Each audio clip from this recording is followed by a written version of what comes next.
نحمده ونصلي على رسوله الكريم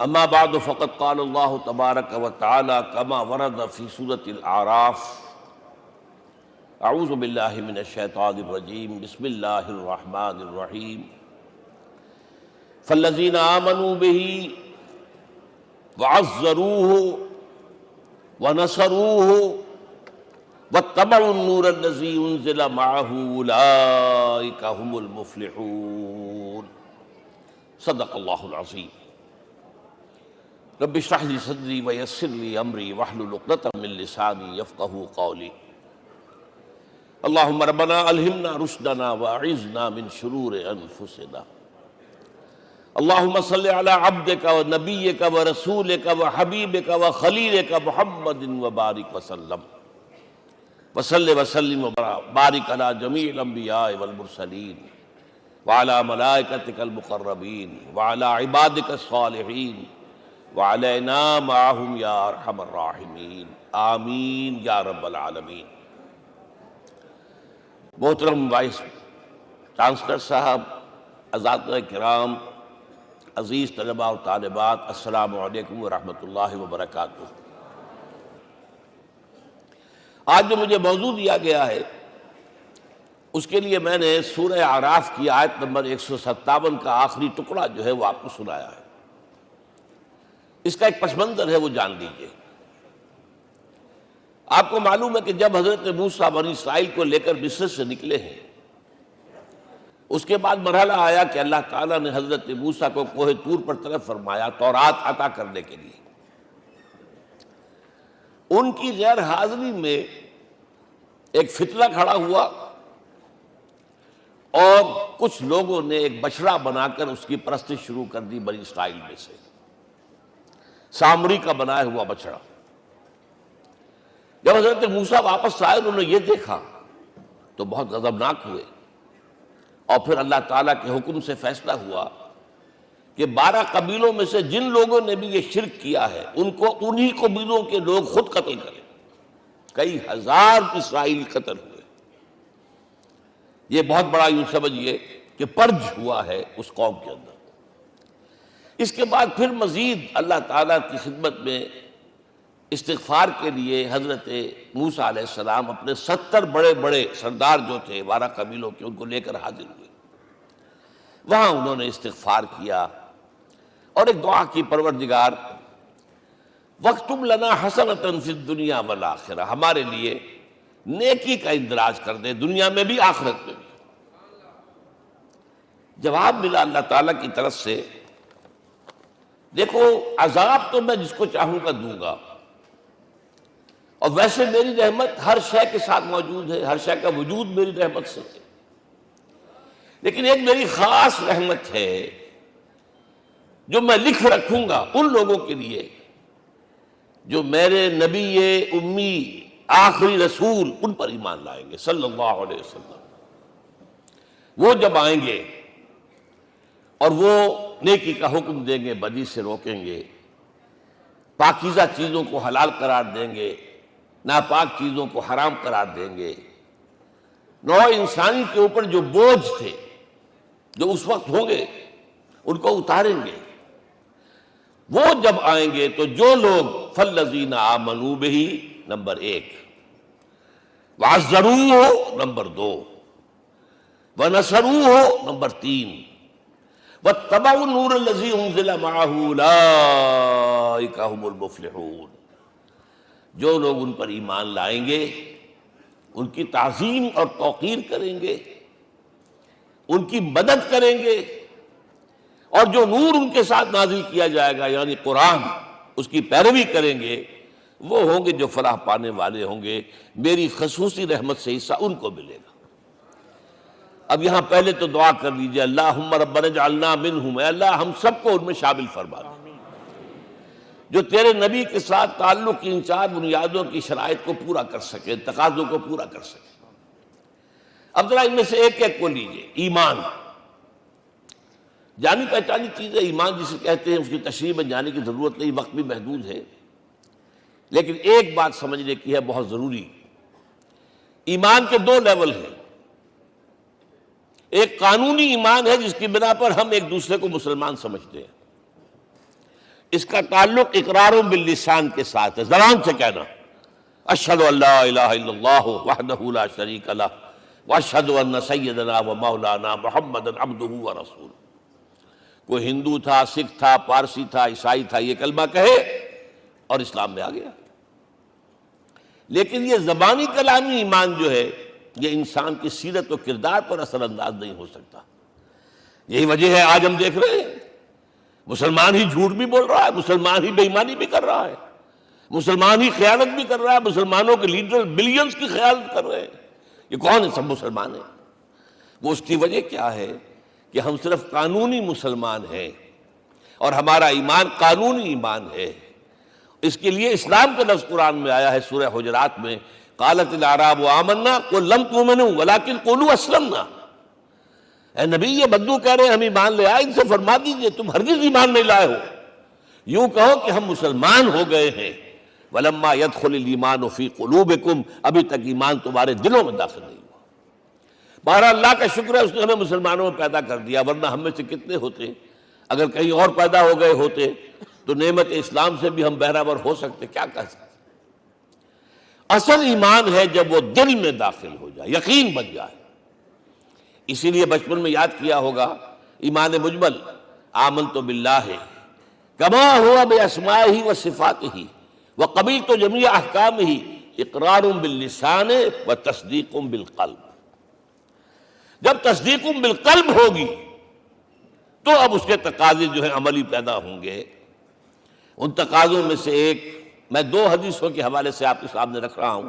پہلی حدیث حضرت عبداللہ بن عمرو بن العاص رضی اللہ تعالی عنہما سے مروی ہے، لا یؤمن احدکم حتی یکون ہواہ طبعا لما جئت بہ۔ دیکھو تم میں سے کوئی شخص مومن نہیں ہو سکتا جب تک کہ اس کی خواہش نفس تابع نہ ہو جائے اس شریعت کے، اس قانون کے، اس ہدایت کے جو میں لے کر آیا ہوں۔ اگر عملاً تابع نہیں ہوئے تو حقیقتاً مومن نہیں ہو۔ دل میں جھانکو، Do I really believe that Muhammad is the prophet of Allah? Do I really believe that Quran is the word of God? کبھی جھانکیے گا اندر، جواب ملے گا صحیح آپ کو۔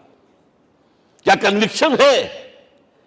کنوکشن ہو اور پھر حضور کی پیروی نہ ہو، حضور کے احکام کی پابندی نہ ہو، اللہ کے قوانین کی پابندی نہ ہو، کیسے ممکن ہے؟ حضور تو فرماتے ہیں صلی اللہ علیہ وسلم ایک ایسی بد اخلاقی اور کج خلقی پر صرف اسے کوئی گناہ کبیرہ بھی نہیں کہیں گے۔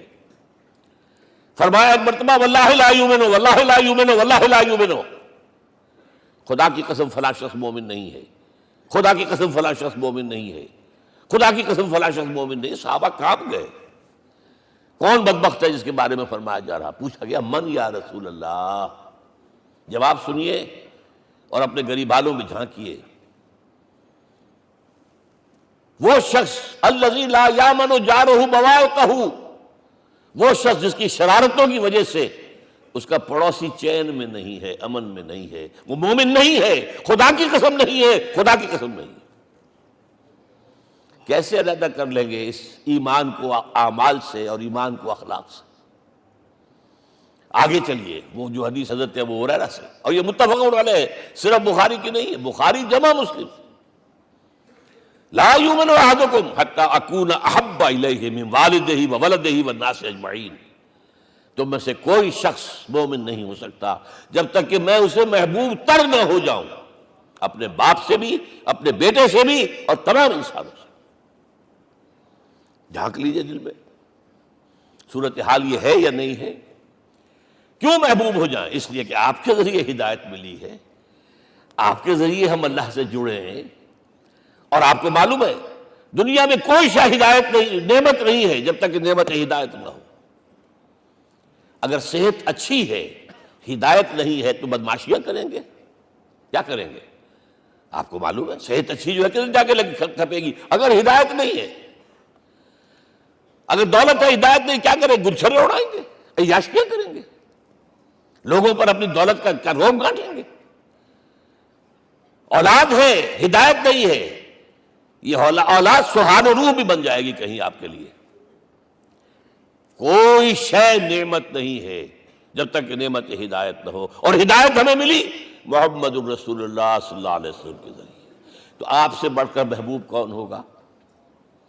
اس کے ضمن میں ایک بڑا پیارا واقعہ آتا ہے۔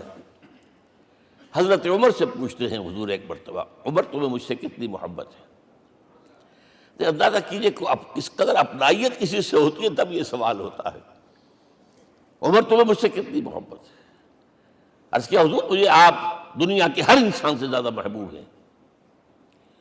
فرمایا اور اپنی جان سے؟ ذرا سا توقف کیا، دل میں جھانکا، ہاں حضور اب میں یہ بھی کہتا ہوں کہ میری جان سے بھی زیادہ عزیز ہیں مجھے۔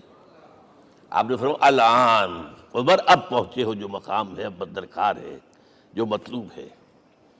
تو محبت اس درجے کی، اطاعت اس درجے کی اگر نہیں ہے تو ایمان نہیں ہے۔ ہاں قانونی ایمان ہے، اب مسلمان ہے، اللہ کا شکر ہے، بہت بڑا فضل ہے۔ اب اگلے بات پر آئیے، الضروح، ان کی توقیر، ان کی تعظیم کرے۔ یہ تعظیم کس درجے میں؟ اب وقت بہت کم ہے، میں صرف آپ کو سورہ حجرات سے مثال دے رہا ہوں۔ فرمایا گیا یا ایھا الذین آمنوا لا ترفعوا اصواتکم فوق صوت النبی ولا تجہروا لہ بالقول کجہر بعضکم لبعض ان تحبط اعمالکم وانتم لا تشعرون۔ اے ایمان والو، کبھی اپنی آواز کو حضور کی آواز سے بلند تر نہ کر دینا۔ کبھی جس طرح بلند آواز سے ایک دوسرے سے بات کرتے ہو ایسے نہ کر بیٹھنا، مبادا تمہارے سارے اعمال حبط ہو جائیں اور تمہیں پتہ بھی نہ چلے۔ تم تو کہو گے میں نے کوئی گناہ کبیرہ تو نہیں کیا، میں نے کوئی ڈاکہ نہیں ڈالا، چوری نہیں کی، کوئی زنا نہیں کیا، کوئی شراب نہیں پی، لیکن یہ سوء ادب، لا ترفعوا اصواتکم فوق صوت النبی ولا تجہروا لہ بالقول کجہر بعضکم لبعض ان تحبط اعمالکم وانتم لا تشعرون۔ یہاں ایک میں عملی بات بھی آپ کے سامنے رکھ دوں، صحابہ کے بارے میں تو بات سمجھ میں آ گئی کہ اپنی آوازیں پست رکھیں۔ ہم کیسے کریں؟ ہمارا ایک طرز عمل ہونا چاہیے۔ اگر کسی گفتگو میں کوئی شخص کہ حضور نے یہ فرمایا ہے، کبھی یہ نہ کہے میں نہیں مانتا۔ ہاں توقف کر لیں، بھائی میں تحقیق کروں گا کہ واقعی یہ حدیث صحیح ہے یا نہیں ہے، ٹھیک، ضروری نہیں کہ جو کہہ دے مان لیں آپ۔ محدثین نے کتنی محنتیں کر کر کے چھانٹی کی ہے، لہذا یہ، لیکن فوراً اگر آپ لگا نہیں میں نہیں مانتا، یہ عقل کے خلاف ہے، یہ فلاں ہے، یہ وہ ہے، یہ ہے کہ جو آپ سوء ادب کے مرتکب ہو رہے ہیں نبی اکرم صلی اللہ علیہ وسلم کی بارگاہ میں۔ ہاں توقف کریں، غور کریں، تحقیق کریں، معلوم ہو کہ یہ حدیث پختہ نہیں ہے، مستند نہیں ہے، پھر دوسری بات ہے۔ اور یہ جان لیجئے ہمارا جو معاشرہ ہے اس کا ایک قانونی جو ہے احاطہ ہے۔ یہ بھی سورہ حجرات کی پہلی آیت ہے، یا ایھا الذین آمنوا لا تقدموا بین یدی اللہ ورسولہ۔ اللہ اور اس کے رسول کے احکام کا دائرہ ہے، اس کے اندر اندر رہو، باہر نہیں نکل سکتے۔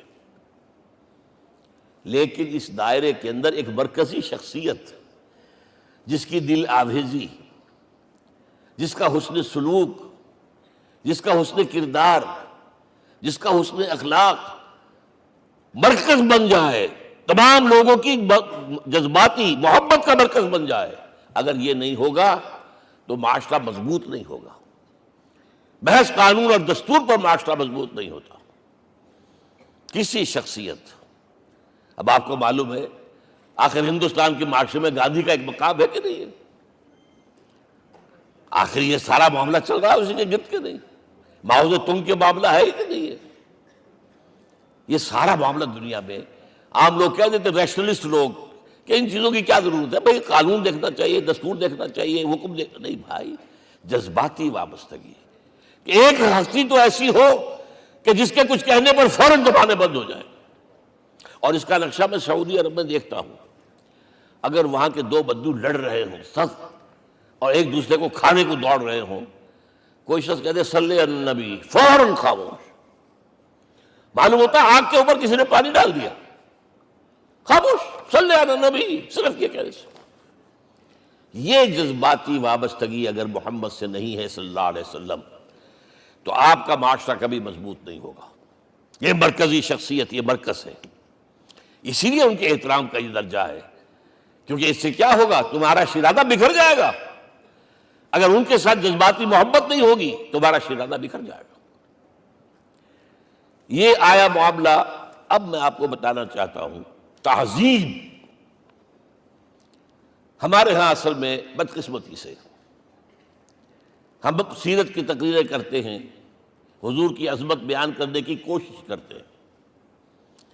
کچھ لوگ تو خیر حضور کی زلفیں ہیں، حضور کی آنکھیں ہیں، حضور کی کملی ہے، حضور کا سایہ نہیں تھا وغیرہ، یہ باتیں اپنی جگہ ہیں، ہر چیز ٹھیک ہے، لیکن یہ جان لیجئے حضور کی اصل عظمت ایک نبی اور رسول کی حیثیت سے ہے، اور وہ شے وہ ہے جہاں جبرائیل کے بھی پر جل رہے ہیں، اس کی حقیقت کون جانتا ہے؟ میں ایک مثال دے رہا ہوں آپ کو کہ حضور 100 میں مثال رکھا کرتے تھے۔ آج روزہ رکھا، شام کو افطار نہیں کیا، وہ رات کو چل رہا ہے روزہ، اگلے روز پھر وہ کنٹینیو کر رہا ہے شام تک، 2 دن کا 100 میں مثال، 3 دن کا بھی رکھتے تھے۔ صحابہ نے اجازت چاہی، حضور ہمیں بھی اجازت دے دیں، نہیں، آج کے حضور آپ تو رکھتے ہیں، ہمیں منع کرتے ہیں۔ اب سنیے، ایکم مثلی، تمہیں سے کون ہے مجھ جیسا؟ ابھی تو عند ربی، میں تو اپنے رب کے پاس رات گزارتا ہوں، ہوا یطعمنی ویسقین، وہ مجھے کھلاتا اور پلاتا ہے۔ کیا سمجھیں گے ہم؟ کیا ہماری سمجھ میں آئے گا؟ یہ معاملہ نبوت کے جو اسرار و رموز ہیں، ان کا جو مقام اور مرتبہ ہے، وہ کوئی نبی پہچان سکتا، غیر نبی تو پہچان ہی نہیں سکتا۔ ایک ڈاکٹر کا کیا مقام ہے اپنے فن میں، وہ کوئی ڈاکٹر ہی سمجھ سکے گا نا، غیر ڈاکٹر کہاں سمجھے گا؟ اور حقیقت میں وہی سمجھے گا جو اس سے بھی اوپر کا ڈاکٹر ہے، نیچے والا تو نہیں سمجھ سکتا۔ جو کمتر ہے وہ تو صرف اوپر دیکھے گا، اللہ اللہ خیر صلی اللہ، جو اوپر ہے اور ظاہر ہے محمد سے اوپر کوئی نہیں صلی اللہ علیہ وسلم۔ یہی وجہ ہے، دیکھیے شیخ سعدی کو کیا کہنا پڑا، یا صاحب الجمال و یا سید البشر من وجهك المرير لقد نور القمر لا يمكن الثناء كما كان حقه بعد از خدا بزرگ توئی قصہ مختصر۔ اے محمد صلی اللہ علیہ وسلم، آپ کی ثنا جیسے کہ حق ہے ہو ہی نہیں سکتی۔ غالب اس سے بھی آگے گیا ہے، میں بات ابھی آپ کو سناتا ہوں شعر اس کا۔ آپ کی ثنا کا حق ادا ہو ہی نہیں سکتا، بس ہم یہ جانتے ہیں اللہ کے بعد آپ کا مقام۔ غالب جو آگے گیا ہے کہتا ہے، غالب ثنائے خواجہ بیزداں گزاشتے کہاں ذات پاک مرتبہ دان محمد است۔ اے غالب، ہم نے تو حضور کی ثنا تو اللہ کے حوالے کر دی ہے، اس لیے کہ وہی ذات پاک جانتا ہے مرتبہ محمد کا کیا ہے صلی اللہ علیہ وسلم۔ ہم بیان کرنے کی کوشش کریں گے تو توہین کر بیٹھیں گے۔ ایک لطیفہ ہے، ایک بیچارہ کوئی دیہاتی کہیں پھنسا ہوا تھا کسی جگہ، تھکا ہوا چل رہا تھا، ڈپٹی کمشنر صاحب جا رہے تھے، کار میں بٹھا لیا۔ اب اس نے کہا، پتر تینوں اللہ پٹواری کرے۔ اب اس غریب کے جو ہے اس کے ذہن میں تو پٹواری سے اوپر تو کچھ ہے ہی نہیں، اس کے قلم سے جو ہے ادھر کا انتقال ادھر ہو گیا، ادھر کی ادھر چلی گئی۔ تو ڈی سی کو وہ تعریف کر رہا ہے، اپنے سمجھ کے مطابق پٹواری کرے، تو ہم کہیں پٹواری والا معاملہ نہ کریں۔ ہاں، ایک پہلو ایسا ہے جس کے حوالے سے حضور کی عظمت ہماری سمجھ میں آئے گی۔ حضور ایک انسان کی حیثیت سے کیا تھے، ایک باپ کی حیثیت سے آپ کا کیا طرز عمل تھا، ذرا یاد کیجئے۔ جگر گوشہ رسول حضرت فاطمہ بطول رضی اللہ تعالیٰ عنہ وہ حاضر ہوتی ہے، ابا جان دیکھیے چکی پیس پیس کر یہ گھٹے پڑ گئے میرے ہاتھ میں، یہ کنویں سے پانی لاتی ہوں، مشکیزیں کہ یہاں پر بندیاں پڑ گئی۔ حضور اب تو عام لوگوں پر بھی آسانیاں ہیں، لوگوں کے ہاں غلام آ گئے ہیں، کنیزیں آ گئی ہیں، مال و دولت آ گئی ہے، مجھے بھی کوئی غلام کنیز عطا ہو جائے۔ اور آپ کو معلوم ہے یہ لخت جگر، نور چشم، محمد کی سب سے پیاری بیٹی صلی اللہ علیہ وسلم، کوئی شک نہیں اس میں، فاطمہ، کیا بیتی ہوگی حضور کے قلب پر. لیکن فرمایا کیا بیٹی، یہ دنیا کی چیزیں ہمارے لیے نہیں ہیں، میں تمہیں اس سے بہتر شے دیتا ہوں. تسبیح فاطمہ ہر نماز کے بعد 33 مرتبہ سبحان اللہ، 33 مرتبہ الحمدللہ، 33 مرتبہ اللہ اکبر کہہ لیا کرو. لیکن سوچ لیجئے دل پر کیا گزری ہوگی صلی اللہ علیہ وسلم. حضرت عائشہ سے پوچھئے، حضرت خدیجہ سے پوچھئے، حضور کیسے شوہر تھے؟ آپ سے زیادہ خواتین کے حق میں نرم، گھر کے کام کا جھاڑو دے رہے ہیں، کپڑے جو ہیں بوسیدہ انہیں سی رہے، گھر میں بیٹھے ہوئے یہ کام کرتے تھے. بہرحال ایک بات میں آپ سے عرض کروں، آپ انسان کی جس حیثیت کا بھی ذہن میں تصور کریں گے وہ ساری حیثیتیں محمد میں موجود ہیں صلی اللہ علیہ وسلم. محمد حاکم کی حیثیت سے بھی ہیں، محمد سب سالار کی حیثیت سے بھی ہیں، محمد قاضی القضات بھی ہیں، محمد ہیڈ آف دی اسٹیٹ بھی ہیں، محمد بیویوں والے بھی ہیں، اولاد والے بھی ہیں، محمد 5 وقتہ امام بھی ہیں، جمعے کے خطیب بھی ہیں، مدرس قرآن بھی ہیں، مربی بھی ہیں، مزکی بھی ہیں، اور ہر میدان میں بلند ترین مقام. کوئی ایسی جامع شخصیت ملے گی؟ ہمارے ہاں تو حال یہ ہے کہ جو خطیب صاحب ہوتے ہیں وہ 5 وقتہ نماز کیسے پڑھا سکتے ہیں؟ ان کا تو اونچا مقام ہے. 5 وقتہ نماز کے لیے تو علیحدہ چاہیے امام آپ کو، اور وہاں بھی ایک امام سینئر ہوگا، وہ عشاء مغرب اور فجر پڑھائے گا، ایک جونیئر ہوگا بیچارہ، وہ جو خاموش نماز ہے وہ پڑھائے گا. 5 وقتہ نماز پڑھا رہے ہیں محمد صلی اللہ علیہ وسلم، اور خطیب بھی وہی ہے، مربی بھی وہی ہے، مزکی بھی وہی ہے.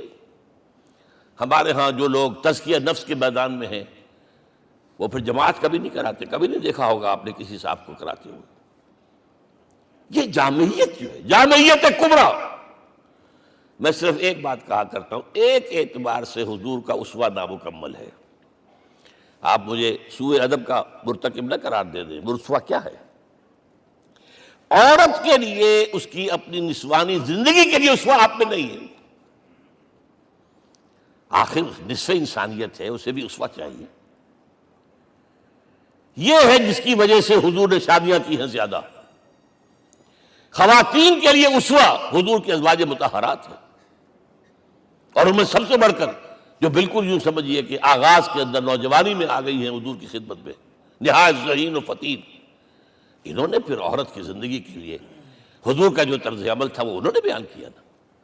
اس لیے سورہ احزاب کے اندر اس کا تذکرہ ہے، جہاں یہ آتا ہے لقد کان لکم فی رسول اللہ اسوۃ حسنہ، وہیں پر یا نساء النبی لستن کاحد من النساء، اے نبی کی بیویوں تم عام عورتوں کے مانند نہیں ہو، تمہیں تو اسوہ بننا ہے امت کے لیے. اب اس سے اگلا قدم میں بڑھا رہا ہوں آگے، اور اس کے ساتھ جڑ جائے گی تیسری بات. تیسری بات کیا ہے؟ وَنَصَرُوهُ، اس کی مدد کریں صلی اللہ علیہ وسلم. پہلی بات تو یہ نوٹ کیجئے، حضور انتہائی غیور انسان تھے، انتہائی غیور.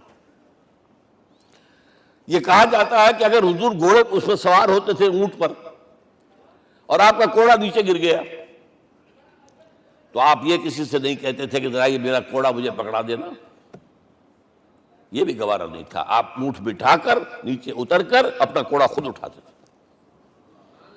کسی سے اپنے ذاتی کام کے لیے کوئی مدد مانگنا امکان ہی نہیں. بلکہ ایک واقعہ تو وہ ہے جب بھی میں تذکرہ کرتا ہوں میری آنکھوں میں آنسو آ جاتے ہیں. یہ ہجرت کے وقت کا واقعہ ہے. آپ کو معلوم ہے حضور نے تمام مسلمانوں کو مکے سے جانے کی اجازت دے دی، چلے جاؤ مدینے، چلے جاؤ مدینے. آپ خود تھے موجود، اس لیے کہ رسول اپنے مقام کو نہیں چھوڑ سکتا وداؤٹ ایکسپریس پرمیشن فرام اللہ سبحانہ وتعالی. اب حضرت ابوبکر پوچھ رہے ہیں حضور اجازت آ گئی؟ نہیں آئی. آ گئی؟ نہیں آئی. دن گزر رہے ہیں. حضرت عائشہ کی روایت ہے کہ ایک روز ہم نے دیکھا دوپہر کے وقت آ رہے ہیں حضور، کپڑے سے اپنا سر جو ہے ڈھانپا ہوا ہے. عرب میں دوپہر کے وقت وزٹ کرنا جو ہے یہ ان کے خلاف دستور ہے، ان کی تہذیب کے خلاف ہے. یہ قیلولے کا وقت ہوتا. تو حیران ہوئے. آتے ہی فرمایا ابو بکر ہجرت کی اجازت ہو گئی. اب انتہائی خوشی سے اور بڑی امید میں کہ بڑی شاباش ملے گی، حضرت ابو بکر فرماتے ہیں، عرض کرتے ہیں حضور میں نے 2 اونٹنیاں تیار کر رکھی ہیں، خوب کھلا پلا کے انہیں فرما کیا ہوا ہے، یہ ہجرت میں ہمارے کام آئے گی. حضور تھوڑا سا توقع فرماتے ہیں، پھر کہتے ہیں اچھا ٹھیک ہے، ایک میں استعمال کروں گا لیکن میں اس کی قیمت ادا کروں گا. حضرت ابو بکر رو پڑے. حضور مجھ سے یہ مغایرت، سائے کے تناب کے ساتھ رہنے والا، اس سے یہ مغایرت، ذرا سے اشارے پر اپنی کم سن بیٹی پیش کر دی نکاح کے اندر، اس سے یہ مغایرت. رو پڑے. لیکن حضور کی اپنی غیرت تھی، میں قیمت دوں گا. اب بتائیے مدد کا کے لیے درکار تھی؟ مدد تھی ان کے مشن کے لیے. مشن 2 حصوں میں تھا. اس کو جانیے، آج کچھ علمی باتیں آ رہی ہیں. حضور کے مشن کے 2 حصے، ایک ابتدائی جو تمام انبیاء اور رسول کا تھا، ایک تکمیلی جو صرف محمد کا صلی اللہ علیہ وسلم. ابتدائی کیا ہے؟ اللہ کی طرف دعوت، تبلیغ. جو دعوت قبول کر لیں ان کے لیے بشارت، بشیر کہ تمہارے لیے آخرت میں جنت ہے، نعمتیں ہیں. رد کر دیں ان کے لیے نذیر، خبردار کرنے والے، جہنم کے لیے تیاری کر لو. داعی اللہ، اللہ کی طرف بلانے والے. سراجا منیرا، روشنی کے چراغ. یہ حیثیتیں مشترک ہیں تمام انبیاء کرام. تمام انبیاء بشیر بھی تھے، نذیر بھی تھے، داعی بھی تھے، سراج منیر بھی تھے. اگرچہ ان تمام حیثیتوں میں بھی حضور کا سب سے اونچا مقام علیحدہ نمایاں ہے، لیکن حیثیتیں بنیادی طور پر مشترک. ایک حیثیت تکمیلی، اور وہ کیا ہے؟ اے نبی جو دین آپ کو دیا گیا ہے، صرف تبلیغ نہیں، صرف تعلیم نہیں، اس کو قائم کر کے دکھاؤ نظام زندگی کی حیثیت سے. 3 مرتبہ قرآن میں یہ الفاظ حضور کے لیے آئے ہیں، هو الذی ارسل رسولہ بالہدی ودین الحق لیظہرہ علی الدین کلہ. 3 دفعہ سورہ توبہ میں یہ الفاظ آئے، سورہ صف میں یہ الفاظ آئے، سورہ فتح میں یہ الفاظ آئے. وہی اللہ جس نے بھیجا ہے اپنے رسول کو صلی اللہ علیہ وسلم، الہدا قرآن حکیم، ہدایت کاملہ، اور نمبر 2 دین حق. یہ 2 چیزیں دے کر بھیجا. کس لیے؟ تاکہ اس دین کو غالب کرے پورے نظام زندگی پر. یہ معاملہ ذرا سوچئے. اور یہ حضور کے لیے 3 دفعہ، اور کسی اور نبی کے لیے 1 دفعہ بھی نہیں. قرآن مجید کے اس نقطے کو ذہن نشین کر لیجیے. اصل میں یہ کیا ہے؟ اسے ہم یوں کہیں گے، ایک ہے نبوت و رسالت، ایک ہے تکمیل نبوت و رسالت. ہمارے ہاں ختم نبوت کے اوپر تو زور دیا گیا ہے، اور صحیح دیا گیا ہے، ایمان کا ہمارا جز ہے. حضور کے بعد کسی نے بھی دعویٰ کیا نبوت کا، وہ جھوٹا کذاب دجال. جس نے مانا وہ بہرحال دائرہ اسلام سے خارج ہے، اور جو بھی کچھ ہوا کرے وہ. یہ چونکہ قانونی بات تھی اس لیے اس کا حق ادا کیا علماء کرام نے. واقعہ یہ ہے کہ اس میں کوئی کمی نہیں رکھی، لیکن حضور کی فضیلت اس میں نہیں ہے. فرض کیجئے کہ نبوت چلی آ رہی تھی ہموار طور پر، ایک جگہ آ کے ختم ہو گئی، تو فضیلت کون سی ہوئی؟ نہیں، نبوت و رسالت تدریجاً ترقی کرتے ہوئے اپنے نقطۂ عروج کو پہنچ کر ختم ہوئی. یہ ہے فضیلت. اب آپ سوچئے، الہدا دیا گیا حضور کو، تو کیا تورات میں ہدایت نہیں تھی؟ سورہ اعراف کی آیت ہے، سورہ مائدہ کی، انا انزلنا التوراۃ فیہا ھدی ونور. ہم نے نازل کی تھی تورات، اس میں ہدایت بھی تھی، نور بھی تھا. ہم مانتے ہیں اللہ کی کتاب تھی. وہی فرمایا ہے انجیل فیہا ھدی ونور، اس میں ہدایت بھی تھی، نور بھی تھا. پھر یہ الہدا قرآن آیا. یہ کیا ہے؟ ہدایت نے درجہ بدرجہ ترقی کرتے ہوئے قرآن میں آ کر کامل ہو گئی، ہدایت کامل۔ وجہ کیا ہے؟ انسان کا شعور بھی تو درجہ بدرجہ بڑھا ہے۔ ایک وقت تھا ہمارا بچپن تھا، فکر کے اعتبار سے، سوچ کے اعتبار سے، علم کے اعتبار سے، ہمارے آباء و اجداد کبھی جو رہتے تھے گھروں کے اندر یا کبھی آئے ہیں تو کیا تھا ان کے پاس؟ اب اس وقت جو ہے کسی کو آپ پرائمری کے بچے کو پی ایچ ڈی ڈاکٹر رکھ دیجئے ٹیوٹر، تو کیا پڑھائے گا تو وہی جو پرائمری کا بچہ سمجھ سکے۔ لہذا وہ جو کہا گیا تھا آدم کو اس زمین کی خلافت دیتے، فَإِمَّا يَأْتِيَنَّكُم مِّنِّي هُدًى فَمَن تَبِعَ هُدَايَ فَلَا خَوْفٌ عَلَيْهِمْ وَلَا هُمْ يَحْزَنُونَ۔ یہ ہدایت رفتہ رفتہ آئے گی۔ اور یہ بات جان لیجئے، پروفیسر ڈاکٹر محمد شریف نے جو کتاب لکھی ہے فلسفے کی تاریخ پر، اس میں بتایا ہے کہ 1200 برس انسانی تاریخ کے بہت ہی پروڈکٹیو ہے فلسفیانہ فکر کے لیے۔ From 600 BC to 600 AD 1200 years سارے فلسفے اسی میں پیدا ہوئے۔ سقراط، مختار، افلاطون اور یہ سب نکل گئے، اور کنفیوشس بھی آ گیا، تاؤ بھی آ گیا، اور بدھ بھی آ گیا، جین بھی آ گیا، سب آ گئے۔ گویا کہ انسان جب کچھ سوچ سکتا تھا، جتنا سوچ سکتا تھا سوچ چکا۔ اور یہ بھی سنا دوں، حضرت عیسیٰ نے کہا تھا اپنے حواریوں سے، ڈپارٹنگ جو میسج تھا، مجھے ابھی تم سے اور بھی بہت باتیں کرنی تھی لیکن تم ان کا تحمل نہیں کر سکو گے، جب وہ فارقلیت آئے گا صلی اللہ علیہ وسلم تو تمہیں سب کچھ بتائے گا۔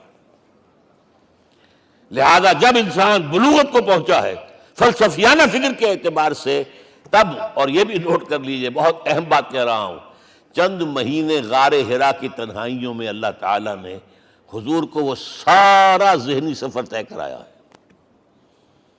کیا کرتے تھے حضور جا کر غار حرا میں؟ کبھی سوچا آپ نے؟ اگر آپ یہودیوں میں پیدا ہوئے ہوتے تو یہودی طرز پر آپ عبادت کرتے، اگر کہیں عیسائیوں میں پیدا ہوتے تو عیسائیوں کی طرف پر آپ تو نہیں تھے، آپ تو پیدا وہ مشرکین میں شرک کرنے کا امکان ہی نہیں آپ کے لیے، تو کیا کرتے تھے؟ حدیث کے الفاظ یہ تحنث فی، وہاں جا کر عبادت کرتے تھے۔ اب شارحین حدیث نے بہت عمدہ لکھا ہے، کانا صفت و تعبدہ فی غار حرا التفکر والاعتبار، غار حرا میں آپ کی عبادت فکر، غور و فکر، تفکر و اعتبار، جس کی میں تعبیر یہ کر رہا ہوں، جس کو کہا کبھی اکبر اللہ آبادی نے، خدا کے کام دیکھو بعد کیا ہے اور کیا پہلے، نظر آتا ہے مجھ کو بدر سے غار حرا پہلے۔ تم غار حرا کو نہیں جانتے؟ مصطفیٰ اندر حرا خلوت گزید، قوم آئین و حکومت آفرید۔ The most productive part of the period life of Muhammad is that which he passed in غار حرا۔ فکر کی ساری جو ہیں بلندیاں طے کی، تب آیا ہے اقرأ بسم ربک، اب اللہ کا الہدا شروع ہوا ہے۔ اچھا، اسی طرح نمبر 2، دین حق مکمل ہوا ہے۔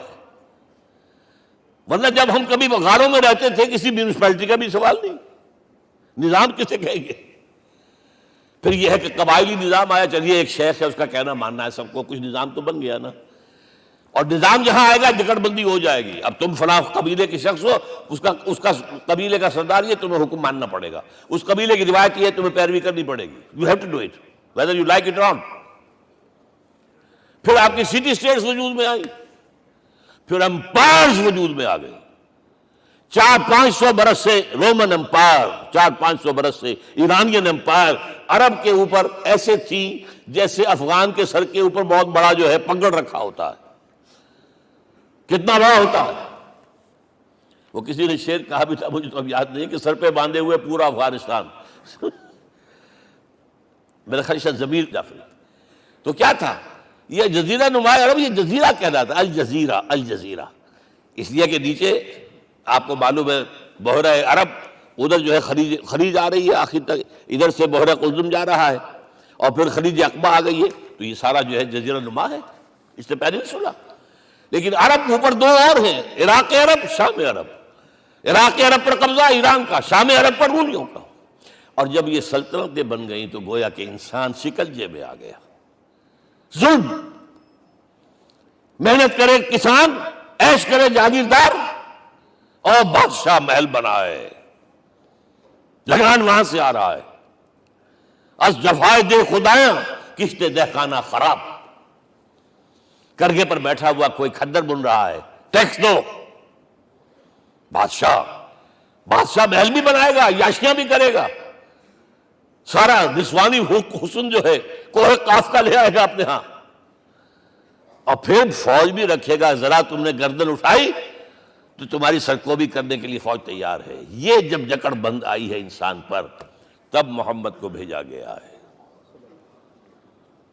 دی لیبریٹر, اسے آزاد کرانے والا, دین حق دیا گیا.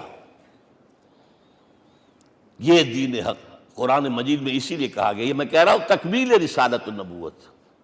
الیوم اکملت لکم دینکم واتممت علیکم نعمتی ورضیت لکم الاسلام دینا. آج میں نے تمہارے لیے تمہارے دین کو کامل کر دیا ہے.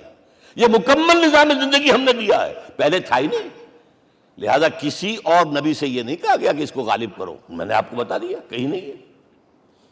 نہ نوح, نہ ہود, نہ صالح, نہ ابراہیم, نہ موسیٰ, نہ عیسیٰ, کوئی بھی نہیں. اور حضور سے کہا گیا یہ دین اب غالب کرو. اگر صرف تم کتاب میں لکھ کر دے جاؤ اور اس کے مثال پیش نہ کر سکو, دنیا کہے گی بہت اچھی شاعری ہے. آج بھی آپ کو معلوم ہے دی ریپبلک کتاب زندہ ہے, لیکن آج تک ایک دن کے لیے بھی وہ نظام کہیں قائم ہوا ہے. ہم یہی کہیں گے کہ ٹھیک ہے یہ جو ہے ایک خواب ہے, اللہ اللہ فرض, اس کے سوا کیا یوٹوپیا ہے. اس نظام کو قائم کر کے دکھاؤ. اب آپ اس کو اینالائز کر لیجئے, اچھی طرح سمجھ لیجئے. It was the revolutionary role which was assigned to محمد صلی اللہ علیہ وسلم. نظام کو بدلنا, اسی کا نام تو انقلاب ہے. انقلاب کسے کہتے ہیں؟ دنیا میں دو نظام ایک جگہ نہیں ہو سکتے. مذہب 100 بھی ہو سکتے ایک جگہ. مذہب لمیٹڈ ہے, آپ کی ذاتی زندگی, آپ کے کچھ عقائد ہیں, کچھ عبادات ہیں, کچھ رسومات ہیں, کچھ سوشل رائٹس ہیں, یہ ہے بس. تو یہ تو 100 بھی they can coexist. امریکہ میں کتنے ہیں؟ مسلمان گئے مسجدیں بنا لی ہیں, ہندو گئے مندر بنا لیے ہیں, سکھ گئے ہیں ان کے گردوارے بنے ہوئے ہیں, سلوتے یعنی یہودیوں کے عیسائیوں کے تو بے شمار ہے ہی ہیں, لیکن ہے ہمہ مذہب. لیکن دین تو دو نہیں ہو سکتے. یا ڈیموکریسی ہوگی یا بادشاہت ہوگی, ایک تو دو تو نہیں ہو سکتے. یا کیپٹلزم ہوگا یا سوشلزم ہوگا, دو تو نہیں ہو سکتے.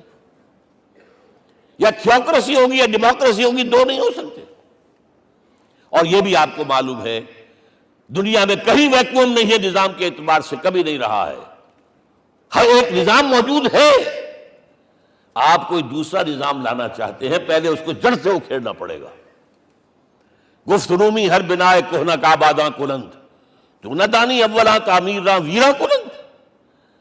رومی نے کہا ہے کہ دیکھو اگر کوئی نئی تعمیر تمہیں کرنی ہو تو تم جانتے نہیں ہو پہلے پرانی تعمیر کو گرانا پڑتا ہے. پہلے آپ نظام جڑ سے کھینچ کر پھینکیں گے باہر, تب نظام لائیں گے نا. اور یہ ظاہر بات ہے جو نظام بھی ہے اس کے ساتھ ویسٹڈ انٹرسٹ ہے, اس کے ساتھ پریولیج کلاسز ہیں. دے وانٹ اسٹیٹس کو, وہ کوئی تبدیلی نہیں ماننے کو تیار, کیونکہ اسی نظام کی شاخوں پر تو ان کے گھونسلے بنے ہوئے, وہی سے تو مفادات ان کے وابستہ ہے. لہذا نظام جو ہے بدلنے کے لیے جانیں دینی پڑتی ہیں, خون بہانا پڑتا ہے, جان جوکھوں کا کام کرنا پڑتا ہے, اس کے بغیر نظام نہیں بدلتا. اور محمد کا رول صلی اللہ علیہ وسلم, یہ ہے وہ عظمت محمد کی جو انسان نے پہچانی ہے. میں 3 گواہیاں آپ کے سامنے پیش کر رہا ہوں. 1 from the east, 2 from the west, 3 کئی ملوے ہے. یہی لاہور 1920, یہاں ایک بریڈلا ہال ہوتا تھا. اس بریڈلا ہال میں ایم این رائے کی ایک تقریر. And who was M. N. Roy? Personal friend of Lenin, member of the Communist International. He knew what revolution is. اور اس نے ہسٹوریکل رول آف اسلام تقریر کی لاہور کے اندر 1920 میں, اور اس نے کہا تاریخ انسانی کا عظیم ترین انقلاب وہ تھا جو محمد نے برپا کیا صلی اللہ علیہ وسلم. میں تو اس کی ذہانت کی داد دیے بغیر نہیں رہا. اس نے کہا بعض مورخین یہ جو فتوحات کی ہیں صحابہ کرام نے، ان کو سمجھ بیٹھتے ہیں جیسے اٹیلا نے فتوحات کی ہیں یا چنگیز خان نے کی ہیں یا کسی اور. کہاں وہ کہاں یہ. وہاں صرف تباہی آتی تھی، اور محمد صلی اللہ علیہ وسلم کے پیروکاروں نے جب دنیا فتح کی ہے، نئی تہذیب دی ہے، نیا تمدن دیا ہے، نیا نظام دیا ہے، روشنی دی ہے، علوم کو تازہ کیا ہے، علوم ایجاد کیے ہیں. یہ ہے وہ انقلاب جو محمد نے برپا کیا صلی اللہ علیہ وسلم. یہ کتاب آج بھی ہندوستان میں چھپتی ہے، بمبئی میں، دی ہسٹوریکل رول آف اسلام. اب میں سمجھتا ہوں کہ ہندو ہے، کمیونسٹ ہے، اور گواہی دے رہا ہے. دوسرا، یہ تو چونکہ بڑی ریسنٹ پاسٹ کی بات ہے، ڈاکٹر مائیکل ہارٹ ایک کتاب لکھتا ہے دی 100، اور اس کا سب ٹائٹل کیا ہے؟ A selection and gradation of the 100 most influential personalities of the human race, human history. پوری انسانی نسل میں سے ان لوگوں کو چن لو جنہوں نے اس کی تاریخ کے دھارے کے رخ کو موڑا ہو. ادھر جا رہا تھا ادھر کر دیا، ادھر جا رہا تھا ادھر کر دیا. جن لوگوں نے بھی تاریخ کا دھارا موڑا، پہلے سلیکٹ کر لو. سلیکشن، 100 آدمی کا ہم آ گئے. اب گریڈیشن، ان میں سب سے زیادہ کس نے کیا؟ اور ٹاپ پر لایا محمد کو صلی اللہ علیہ وسلم. یہ کتاب تو اویلیبل ہے، پڑھیے. اور چونکہ عیسائی ہے اور حضرت عیسیٰ کو نمبر 3 پر لے گیا، غور کیجئے. نمبر 2 پر لایا نیوٹن کو، بابائے طبیعیات. اور پھر کہتا ہے naturally I O an explanation. میں عیسائی ہوتے ہوئے I'm placing Muhammad at top. How? This is because, یہ لفظ یاد کیجئے, this is because he is the only person supremely successful in both the religious and secular fields. ذہانت، وہ زندگی جو آج تقسیم کر دی گئی ہے، یہ مذہبی زندگی ہے، یہ سیکولر ہے، یہ ریاست ہے، قانون ہے، یہ ہے، اور اس کو علیحدہ رکھو بھائی، مذہب کو علیحدہ رکھو. وہ کہتے ہیں کہ یا تو مجھے ملتا ہے کہ وہ آدمی جو ادھر اونچا ہے تو دوسری طرف نیچا ہے، کچھ بھی نہیں. ادھر اونچا ہے تو ادھر کچھ نہیں. روحانیت میں، دین میں، اخلاق میں عیسیٰ سے اوپر کون جائے گا؟ لیکن حکومت میں، ریاست میں کوئی پدہ بھی نہیں رکھا، زیرو. مذہب کتنا بڑا پیدا کر دیا گوتم بدھ نے، لیکن ریاست، حکومت زیرو. اور بڑے سے بڑے جو ہے شہنشاہ اور بڑے سے بڑے کانکرس، کوئی چلا آیا ہے. آپ سوچئے جو گریک آ رہا ہے، جو سکندر اعظم کہاں سے چل کر مقدونیہ سے کہاں پہنچ گیا؟ بیاس تک. اٹیلا کہاں سے پہنچ گیا؟ مشرق سے مغرب تک. لیکن مذہب و اخلاق کے اندر زیرو نہیں بلکہ مائنس ویلیو لانی پڑے گی. ایک ہی انسان ہے. آپ کم سے کم give credit to his honesty. ایک ہی انسان، دو ہے ہی نہیں. He is the only person supremely successful in both the religious and the secular fields. اب آئیے تیسری میں گواہی دے رہا ہوں ایک ایسے شخص کی جو ویسے شاتم رسول ہے. گالیاں دی ہیں اس نے، بدترین گالیاں دی ہیں، رقیق حملے کی، جیسے رشدی نے کیے ہیں، ایسے تسلیمہ نسرین نے کیے ہیں، سب اس طرح کے کیے ہیں. وہ ایچ جی ویلز ہے، فکشن سٹوری رائٹر، ہسٹورین بھی ہے. 2 کتابیں ہیں اس کی تاریخ پر، تاریخ انسانی عالم، short history of the world and concise history of the world. جو رقیق حملے کیے ہیں میں اس کا ذکر نہیں اس لیے کر دیا کہ معلوم ہے وہ دشمن ہے، دوست نہیں ہے. اگر کسی کا دوست ہوگا تو تعریف کر ہی گیا. وہ دشمن ہے، میں اسٹیبلش کرنا چاہتا ہوں. He is enemy. اور عربی زبان کا ایک مقولہ یہ ہے کہ الفضل ما شہدت بہ الاعداء. فضیلت تو وہ ہوتی ہے جس کی ایک گواہی دشمن دے.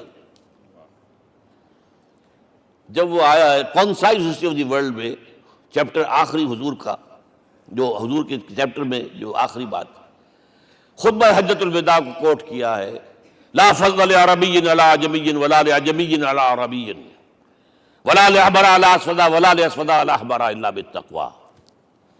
کسی عرب کو کسی عجمی پر کوئی فضیلت نہیں، کسی عجمی کو کسی عرب پر کوئی فضیلت نہیں، کسی گولے کو کسی کالے پر کوئی فضیلت نہیں، اور کسی کالے کو کسی گورے پر کوئی فضیلت نہیں، ہاں تقویٰ کے ساتھ فضیلت ہے۔ اب ذرا میرا ایک ایک لفظ نوٹ کیجئے، کیا لکھتا ہے اس پر؟ Although the sermons of human freedom, fraternity and equality were said before also, and we find a lot of these sermons in Jesus of Nazareth، مسیح ناصری حضرت عیسیٰ علیہ السلام کے ہاں بھی وعظ تو ہمیں بہت ملتے ہیں، but it must be accepted that it was Muhammad صلی اللہ علیہ وسلم who for the first time in history established a society based on these principles۔ انسانی حریت، اخوت، مساوات، اس کے وعظ کہنے تو بہت آسان ہے، تقریریں کرنی تو بہت آسان ہے، لیکن ان ویلیوز کو باقاعدہ اسٹیبلش کرنا ایک سوسائٹی میں ماننا پڑتا ہے، یہ اسے دینا پڑا ہے کریڈٹ جو بھی ہے۔ لیکن ایک بات نوٹ کر لیں، مبادہ کہیں آپ میرے بارے میں سوء ظن ہو جائے، تازہ ایڈیشن جو اب اویلیبل ہے اس میں سے یہ نکال دیے گئے ہیں۔ آج کے جو ان کے ایڈیٹرز ہیں ان کے حلق سے نیچے نہیں اتر رہے، اتنی بڑی حقیقت۔ آپ پنجاب لائبریری یا پبلک لائبریری سے جا کے پرانا ایڈیشن لیجئے، کنسائزز آف دی ورلڈ کے اندر آپ کو یہ الفاظ مل جائیں گے۔ Although the sermons of human fraternity, freedom and equality were said before also, and we have a lot of these sermons in Jesus of Nazareth, but it must be accepted that it was Muhammad sallallahu alaihi wasallam who for the first time in history established a society based on these principles۔ اب یہ جو mission میں نے آپ کے سامنے رکھا، ایک بنیادی مشن قرآن کی تبلیغ کرو، تبلیغ کرو، تبلیغ کرو، تبلیغ کرو۔ یا ایھا رسول بلغ ما انزل الیک من ربک وان لم تفعل فما بلغت رسالتہ۔ نمبر 2، جو دین حق دیا اسے غالب کرو، قائم کرو، نافذ کرو، اس کی مثال پیش کرو دنیا کے سامنے۔ ان دونوں میں مدد درکار تھی محمد الرسول اللہ کو۔ جیسے حضرت مسیح نے کہا تھا، وَإِذْ قَالَ عِیسیٰ ابْنُ مَرْیَمَ لِلْحَوَارِیِّینَ مَنْ أَنصَارِی إِلَى اللَّہِ، کون ہے میرا مددگار اللہ کی راہ میں؟ جیسے کہ اللہ فرماتے ہیں سورہ حدید میں، بڑی پیاری آیت ہے، بڑی ریولوشنری آیت ہے، بلکہ میں لفظ استعمال، بڑی ننگی انقلابی آیت ہے قرآن مجید کی۔ اتنا صاف اللہ تعالیٰ ہی سچ بول سکتا ہے، کوئی اور تو ضرور کہیں نہ کہیں اس کے اوپر کوئی کپڑا ڈال کے بات کرے گا۔ آیت نمبر 25 آف سورۃ الحدید، لَقَدْ أَرْسَلْنَا رُسُلَنَا بِالْبَيِّنَاتِ، ہم نے اپنے رسولوں کو بھیجا واضح نشانیوں کے ساتھ، معجزات کے ساتھ۔ وَأَنزَلْنَا مَعَهُمُ الْكِتَابَ وَالْمِيزَانَ، ان کے ساتھ کتاب اتاری، شریعت اتاری، میزان اتاری، نظام اتارا۔ لِيَقُومَ النَّاسُ بِالْقِسْطِ، تاکہ لوگ عدل پر قائم ہوں۔ اس لیے کتاب کیوں بھیجی، رسول کیوں بھیجے، نبی کیوں بھیجے، وحی کیوں بھیجی؟ تاکہ لوگ عدل پر قائم ہوں۔ یہ اس سے بڑی آیت کوئی ہوگی؟ عدل اجتماعی، سوشل جسٹس۔ اب اگلا ٹکڑا پڑھیے، وَأَنزَلْنَا الْحَدِيدَ، ہم نے لوہا بھی اتارا ہے، فِيهِ بَأْسٌ شَدِيدٌ، اس سے اسلحہ بنتا ہے، جنگی قوت ہے۔ وَلِيَعْلَمَ اللَّهُ مَن يَنصُرُهُ وَرُسُلَهُ بِالْغَیبِ، اور اللہ دیکھ لینا چاہتا ہے کون ہے اس کے وفادار بندے جو لوہے کی طاقت کو ہاتھ میں لے کر اللہ اور اس کے رسول کی مدد کرتے ہیں۔ دین اللہ کا، اسے قائم کرنا اللہ کی مدد ہے، اسے قائم کرنا محمد کا فرض ہے، اس کے جد و جہد کرنا محمد کی مدد ہے صلی اللہ علیہ وسلم۔ یہ تھی نصرت، اور یہ نصرت آپ کو معلوم ہے حضور کی زندگی میں صحابہ کرام نے کی ہے کہ نہیں کی؟ جو شخص ایمان لایا فوراً داعی بن گیا، فوراً۔ ابو بکر ایمان لائے، اور 6 جو ہیں عشرہ مبشرہ میں سے چوٹی کے صحابہ، وہ ان کی دعوت پر ایمان لائے۔ سعد ابن ابی وقاص، طلحہ، زبیر، عثمان، سعید ابن زید، یہ سب کون ہیں؟ حضرت ابو بکر کی دعوت پر نوجوان ہیں۔ مصعب بن عمیر کو گھر سے نکال دیا چچا نے، اور برہنہ کر کے نکالا ہے کم وقت نے، اس لیے کہ باپ مر گیا تھا، بہت دولت چھوڑ گیا تھا، ماں نے بڑے ناز و نام میں پالا تھا۔ کہتے ہیں 200 درہم کا جوڑا اس کا بن کر آتا تھا شام سے، جیسے کبھی ہم کہتے تھے کہ پنڈت نہرو کے کپڑے جو ہے پیرس سے سل کر آتے ہیں، اور جہاں سے گزر جاتا تھا مشم، اتنا اس نے لگایا ہوتا تھا عطر کے پوری گلی جو ہے وہ خوشبو سے جو ہے بھر جاتی تھی۔ چچا نے بلایا، تم جو یہ گلچھرے کر رہے ہو اپنے باپ کی دولت پر نہ، اور تم اسے کہتے ہو کافر، نکل جاؤ گھر سے۔ وہ چلنے لگے، he was a ten ager, چلنے لگے۔ وہ سمجھا تھا کہ میرے یہ کہنے سے اس کے تو اس کو تارے نظر آ جائیں گے، یہ فوراً جو ہے توبہ کرے گا، پلٹ آئے گا۔ چلنے لگے تو اسے اور غصہ آیا، یہ کپڑے بھی اسی باپ کے ہیں، اتارو۔ وہی اتارے کپڑے، مادرزاد برہنہ ہو کر ماں کے پاس گئے ہیں۔ ماں نے آنکھوں پر ہاتھ رکھا، مصعب کیا ہوا ہے؟ فرمایا امی میں موحد ہو گیا ہوں، یہ ہے توحید۔ اور اب جا کر حضور کے دامن میں بیت ارقم میں اب ہمہ وقت کارکن ہے، قرآن اتر رہا ہے، پڑھ رہے ہیں، سمجھ رہے ہیں، قرآن اتر رہا ہے، یاد کر رہے ہیں۔ اور اس کے بعد جب کہا تھا مدینے والوں نے بیعت عقبہ اولیٰ پر کہ حضور ہمارے سے آپ کی ملاقات تو سال کے بعد ہی ہوگی، درمیان میں تو آپ کو معلوم ہے خون ریزی ہے، کوئی قافلہ بچ کے نہیں آ سکتا، تو اب آپ ہمیں کوئی اپنا شاگرد دیجئے۔ مصعب بن عمیر کو حضور نے کہا جاؤ ان کے ساتھ۔ وہاں ان کا نام پڑ گیا المقری، پڑھانے والا، قرآن پڑھانے والا۔ 75 آدمی اگلے سال لے کر آ گیا ہے، اور اسی سے بیعت عقبہ ثانیہ ہوئی ہے، اور ہجرت کا راستہ کھل گیا۔ اور اس کو ایک دفعہ حضور نے دیکھا، مسجد کے دروازے کے سامنے سے گزر رہا تھا مصعب، پھٹا ہوا کمبل تھا جسم پہ لپیٹا ہوا تھا۔ حضور کی آنکھوں میں آنسو آ گئے۔ غزوہ احد میں شہید ہوا کس طرح؟ علم بردار تھا، ایک ہاتھ پر وار پڑا ہے، کٹ کے گر گیا، ایک ہاتھ سے تھاما، دوسرے پر بھی گر گیا، دونوں جو بچے ہوئے حصے تھے اس سے تھاما۔ پھر جب ختم ہو گئے، اس کے بعد جو ہے جب دفن کر رہے تھے تو حضور کے سامنے پرابلم لایا گیا۔ مصعب کے جسم پر تو کوئی کپڑا ہی نہیں تھا سوائے ایک چادر کے، ایک دھوتی، اللہ اللہ خیر اللہ۔ اور شہید کا کفن ہوتا ہے اس کا اپنا لباس۔ حضور وہ اتنا چھوٹی ہے وہ چادر کہ پاؤں ڈھانپتے ہیں تو سر کھل جاتا ہے، سر ڈھانپتے ہیں تو پاؤں کھل جاتے ہیں۔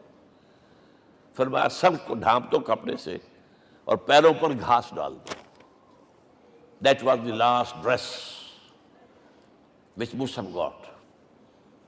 تو یہ لوگ جو تھے محمد رسول اللہ والذین معہ، یہ ساتھی حضور کے، جنہوں نے حضور کے مشن میں آپ کا ساتھ دیا۔ اور ایک خاص مرحلے کا تو میں آپ کے سامنے ذکر ہی کر دوں، اس لیے کہ دین کی اقامت، دین کا غلبہ، اس میں تو جہاد اور قتال آئے گا لا محالہ۔ Nobody is going to allow you to change the system۔ اگر سسٹم بدلتا ہے تو اس کے ساتھ جو مفادات بدلتے ہیں وہ ختم ہو جاتے ہیں، جو پرولیجز ہیں وہ ختم ہو جاتے ہیں۔ لہذا جب غزوہ بدر کا مرحلہ آیا ہے، حضور نے مجلس شورا منعقد کی، اور آپ نے جو وحی سے آپ کو بتا دیا گیا تھا، دیکھو ایک قافلہ آ رہا ہے شمال سے، مال غنیمت سے لدا پھدا ہے، اور 50 صرف اس کے ساتھ محافظ ہیں۔ ایک لشکر آ رہا ہے جنوب سے، ریل کانٹے سے لیس، اور اللہ نے وعدہ کیا ہے کہ ایک پر ضرور تمہیں فتح دے گا، بتاؤ کدھر چلے۔ یہ اصل میں کسی بھی سپہ سالار کے لیے وقت ہوتا ہے کہ اپنے ساتھیوں کے مورال کا اندازہ کرے۔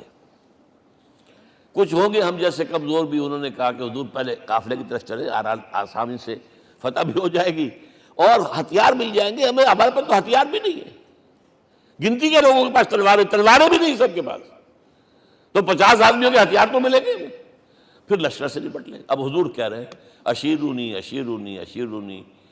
حضرت مقداد بن اسود کھڑے ہوتے، حضور ہمیں موسیٰ کے ساتھی نہ سمجھیے جنہوں نے کہہ دیا فَاذْهَبْ أَنْتَ وَرَبُّكَ فَقَاتِلَا إِنَّا هَاهُنَا قَاعِدُونَ۔ ہم موسیٰ کے ساتھی نہیں ہیں، ہم آپ کے جانثار ہیں، آپ جو آپ کی نیت ہے آپ بسم اللہ کیجئے، ہم آپ کو کیا پتہ ہمارے ذریعے آپ کو اللہ تعالیٰ آنکھوں کی ٹھنڈک عطا فرمائے۔ حضور پھر فرمایا مجھے مشورہ دو، مجھے مشورہ دو۔ تب خیال آیا سعد ابن عبادہ رضی اللہ تعالیٰ عنہ کو، جو رئیس انصار تھے، ہو نہ ہو یہ ہماری طرف روئے سخن ہے، کیونکہ بیعت عقبہ ثانیہ جس کے نتیجے میں ہجرت ہوئی ہے اس میں طے یہ ہوا تھا کہ اگر یہ مکے والے مدینے پر حملہ آور ہوں گے آپ کو ختم کرنے کے لیے، ہم آپ کی حفاظت ایسے ہی کریں گے جیسے اپنے بیوی بچوں کی۔ اور ابھی مدینے پر حملہ ہوا نہیں ہے، حضور پری ایمپٹ کر رہے ہیں، باہر نکل کر مقابلہ کرنا چاہ رہے ہیں، تو گویا کہ انصار کور نہیں ہوتے اس کے اندر، اس لیے بار بار اشیرونی، مجھے مشورہ دو۔ اب سعد بن عبادہ کھڑے ہوتے ہیں، کأنک تعنینا یا رسول اللہ صلی اللہ علیہ وسلم، اے اللہ کے رسول شاید آپ کا روئے سخن ہماری جانب ہے، فإنا آمنا بک وصدقناک، ہم آپ پر ایمان لا چکے ہیں، ہم نے آپ کی تصدیق کی، اب ہمارے پاس چوائس کون سا ہے؟ اگر آپ آگے چلیں ہم پیچھے چلیں گے، اگر برق الغماد تک پہنچیں گے ہم اپنی اونٹنیوں کو دبلا کر دیں گے، یمن کا آخری شہر جو ہے برق الغماد، اور اگر آپ ساحل سمندر پر کھڑے ہو کر اپنی سواری سمندر میں ڈالیں گے ہم بھی ڈال دیں۔ بہرحال یہ مراحل ہیں کہ جن سے گزر کر حضور نے اللہ کے دین کو غالب کیا اور قائم کیا، اور اس ہر سطح پر، ہر مرحلے پر صحابہ کرام نے آپ کا ساتھ دیا۔ جہاں آپ کا پسینہ گرا وہاں انہوں نے اپنے خون کی ندیاں بہا دی۔ محمد رسول اللہ والذین معہ اشداء علی الکفار رحماء بینہم، یہ ہے در حقیقت عظمت محمد صلی اللہ علیہ وسلم۔ آج کے دور میں سمجھ لیجئے اچھی طرح، یہ دور جس کا کہ فاتح ہیں حضور، فاتح سے مطلب افتتاح کرنے والے، اس دور میں اجتماعی نظام کی اصل اہمیت ہے۔ اجتماعی نظام غلط ہے، ایکسپلائٹیٹو ہے۔ تقسیم دولت کا نظام غلط ہے، کیا ہوگا؟ ایک طرف دولت جمع ہوگی، ایکومولیشن آف ویلتھ، ایک طرف بھوک، افلاس، فاقہ ہوگا۔ شاہ ولی اللہ دہلوی کہتے ہیں کہ جس معاشرے میں تقسیم دولت کا نظام غلط ہو جائے، یہ دو دھاری تلوار ہے، دو دھاری، دونوں طرف کاٹتی ہے۔ ایک طرف دولت جمع ہوگی تو عیاشیاں ہوں گی، بدماشیاں ہوں گی، گلچرے ہوں گے، وہ بھی خراب، معاشرے کے لیے خراب۔ اور ایک طرف فقر ہوگا اور بھوک ہوگی اور فاقہ ہوگا، یہ بھی خراب۔ اس لیے کہ حضور فرماتے ہیں کاد الفقر ان یکون کفرا، فقر تو انسان کو کفر کی حد تک پہنچا دیتا ہے، لہذا فق کو کل نظام کو توڑنا ہوگا۔ یہ الفاظ ہے شاہ ولی اللہ دہلوی رحمۃ اللہ علیہ کے، جو 12ویں صدی ہجری کے مجدد۔ اس نظام کو بدلنا، اب آپ سوچئے حضور صلی اللہ علیہ وسلم نے جب اپنے اس مشن کی تکمیل کر لی، تو میں اب دو باتیں آپ کو بتا رہا ہوں۔ چونکہ حضور کی بعثت صرف عرب کے لیے نہیں تھی، صرف عربوں کے لیے نہیں تھی، صرف ملک عرب کے لیے نہیں تھی۔ اگر یہ ہوتا تو آپ کا کام مکمل ہو گیا تھا، پورے عرب میں اللہ کی حکومت قائم ہو گئی، ایک ایک شخص تک قرآن پہنچ گیا۔ لیکن 5 جگہ قرآن میں آیا ہے وَمَا أَرْسَلْنَاكَ إِلَّا كَافَّةً لِلنَّاسِ بَشِيرًا وَنَذِيرًا، ہم نے نہیں بھیجا آپ کو مگر تمام انسانوں کے لیے بشیر اور نذیر بنا کر۔ لہذا کام مکمل نہیں ہوا۔ اقبال کہتا ہے وقت فرصت ہے کہاں، کام ابھی باقی ہے، نور توحید کا اتمام ابھی باقی ہے۔ یہ بھی تکمیل رسالت کا مظہر ہے کہ حضور سے پہلے کوئی رسول پوری نوع انسانی کے لیے نہیں بھیجا گیا، آپ پہلے رسول ہیں اللہ کے اور آخری جو پوری نوع انسانی کے لیے بھیجے گئے۔ حضرت عیسیٰ نے بھی یہی کہا تھا اپنے حواریین سے، تو سینٹ پال نے اسے تبلیغی مذہب بنایا ہے۔ انجیل میں اب بھی الفاظ موجود ہیں کہ I have been sent in search of the lost sheep of the house of Israel، میں تو اسرائیل کے گھرانے کی کھوئی ہوئی بھیڑوں کی تلاش میں بھیجا گیا ہوں، صرف بنی اسرائیل کے لیے۔ قرآن بھی کہتا ہے رسولا الی بنی اسرائیل، واحد رسول ہیں جو پوری دنیا کے لیے بھیجے گئے۔ اچھا کہہ دینا تو آسان ہو گیا، اس کا مطلب کیا ہے؟ جب تک پوری دنیا پر اللہ کا دین غالب نہ ہو، محمد کا مقصد بعثت ہنوز شرمندہ تکمیل ہے، اور یہ ہوگا، اس کی خبر دی ہے۔ یہ ایک تحفہ میں لے کر آیا آپ کے لیے، 8 صفحے ہیں، لیکن یہ سمجھیے کہ یہ سونے کے حروف سے شر لکھے ہوئے ہیں، وہ احادیث، وہ آیات جن میں حضور نے خبر دی ہے کہ پوری دنیا پر اللہ کا دین غالب ہوگا۔ ہو نہیں سکتا کہ دنیا ختم ہو جائے اور محمد کا مقصد بعثت ابھی مکمل نہ ہو، ناممکن۔ جن آیات کو پڑھیے، ان میں پھر احادیث پڑھیے۔ میں صرف 2 حدیثیں آپ کو سنا دوں۔ ایک میں حضور نے اپنے زمانے سے لے کر قیامت تک کے 5 ادوار گنائے ہیں، آپ پڑھ لیجیے گا، ٹیکسٹ ہے یہ، اور خدا کے لیے اس کی قدر کیجیے گا، یہ آیات ہیں، احادیث پھینک نہ دیجیے خدا کے لیے کہیں۔ اور اس کے اندر جو ہے اس وقت کے جو مایوسی کے اندھیارے ہمارے اوپر چھائے ہوئے ہیں، اس کا علاج ہے کہ نہیں، اور بھی دور فلک ہیں ابھی آنے والے، ناز اتنا نہ کریں ہم کو ستانے والے۔ بہرحال حضور نے جب اپنا مشن عرب کی حد تک مکمل کر لیا، تو اب ایک بات نوٹ کیجئے، خطبہ حجۃ الوداع 1.25 لاکھ کا بجوا، حضور نے اپنے اس خطبے میں اپنی تعلیمات کے جو اہم نکات تھے انہیں اور دہرایا، 3 مرتبہ ایک بات کی ہے۔ لاؤڈ اسپیکر تو تھا نہیں، پہلے آپ ادھر رخ کرتے تھے، آپ کہتے تھے کچھ، ادھر لوگ آدمی آگے کھڑا ہوا اس کو آگے پہنچاتا اور آگے پہنچاتا تھا، پھر آپ سامنے رخ کر کے کہتے تھے، پھر بائیں طرف رخ کر کے 3 مرتبہ، ایک ایک لفظ 3 مرتبہ۔ آخر میں ایک سوال کیا ہے، الا هل بلغت، دیکھو لوگوں میں نے پہنچا دیا یا نہیں؟ کیونکہ قرآن میں تحدید آئی تھی، اے نبی، یا ایھا النبی بلغ ما انزل الیک من ربک وان لم تفعل فما بلغت رسالتہ، اے نبی جو کچھ تم پر نازل کیا گیا اللہ کی طرف سے پہنچا دو، اور اگر نہیں کیا تو رسالت کا حق ادا نہیں ہوگا۔ اور اس میں سورہ اعراف کی آیت نمبر 6 اگر پڑھ لیں، فَلَنَسْأَلَنَّ الَّذِينَ أُرْسِلَ إِلَيْهِمْ وَلَنَسْأَلَنَّ الْمُرْسَلِينَ، ہم ان سے بھی پوچھیں گے جن کی طرف رسولوں کو بھیجا، اور رسولوں سے پوچھیں گے ہم نے تمہارے پاس اپنا پیغام پہنچایا تھا، تم نے پہنچایا کہ نہیں لوگوں کو؟ اس لیے حضور نے گواہی لی، الا هل بلغت، دیکھو میں نے پہنچا دیا کہ نہیں؟ اور جواب کیا ملا؟ انا نشہد انک قد بلغت الرسالۃ وادیت الامانۃ ونصحت الامۃ وکشفت الغمۃ، ہم گواہ ہیں حضور آپ نے رسالت کا حق ادا کر دیا، امانت کا حق ادا کر دیا، ہماری خیر خواہی کا حق ادا کر دیا، اور گمراہی کے اندھیرے جو ہے انہیں چھانٹ کر رکھ دیا۔ اب آپ نے آسمان کی طرف نگاہ کی، انگشت شہادت سے وہی 3 مرتبہ، اللہم اشہد، اللہم اشہد، اللہم اشہد، اللہ تو بھی گواہ ہے، یہ مان رہے۔ یہ ہے سائی آف ریلیف، یہ بوجھ جو میرے کندھے پر آیا تھا، انا سنلقی علیک قولا ثقیلا، یہ اب منتقل ہو گیا، اب امت کو منتقل ہوا۔ لہذا آخری لفظ کیا تھا؟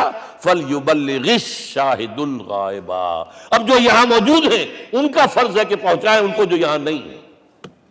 میں صرف تمہارے لیے رسول نہیں ہوں، ایک ایک فرد نوع بشر تک دنیا میں جو اس وقت ہے، اور ایک ایک فرد نوع بشر جو آخر تک آئے گا قیامت تک، اس تک قرآن پہنچانا تمہارے ذمہ ہے۔